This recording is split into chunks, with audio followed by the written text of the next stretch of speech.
Ever since the review of Hong Kong 97 for the Nintendo Super Famicom was put on the internet, most people have been asking this question.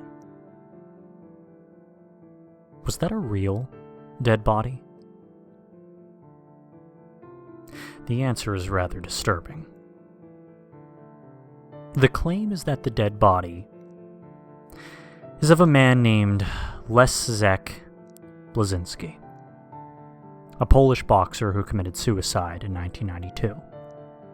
Not much is known on how exactly he killed himself, and we do not even know that much about him in the first place. If you look around the web for him, all you'll get is a few bits and pieces of information. Though it is known that the people who made the game were protesting against the Chinese government, trying to obtain Hong Kong, hence the story of the game. What is not known, however, is the fact that the game was made only 3 years after Blazinski's death. Now, this is a pretty short time after his death. An even more interesting thing is that he died shortly after Poland and China had increased bilateral trading. Looking at the body, it appears Blazinski may have been beaten on the head to death.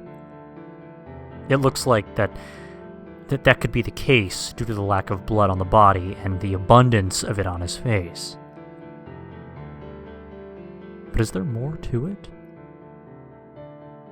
What if instead of a suicide, it was a murder planned by Happysoft as a way of protesting against the Chinese government?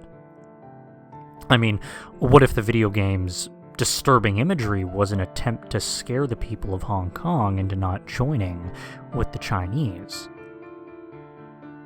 This would explain a lot of things, like the lack of info on Blazinski and on the internet, and the sudden shortage of Hong Kong 97 games.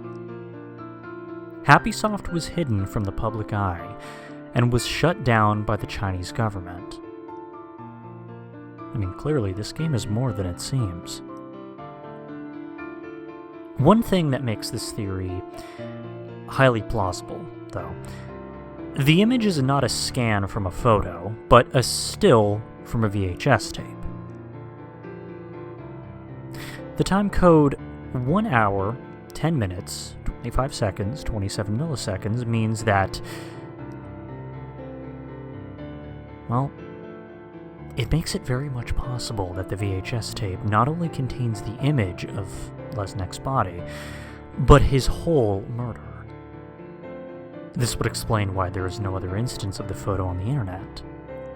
And if Happysoft were the only owners of the VHS tape, there is no way anyone would ever have access to it. If there's any more info that you can find, please let the world know. Update. This man is actually some Bosnian civilian killed by some Serbs.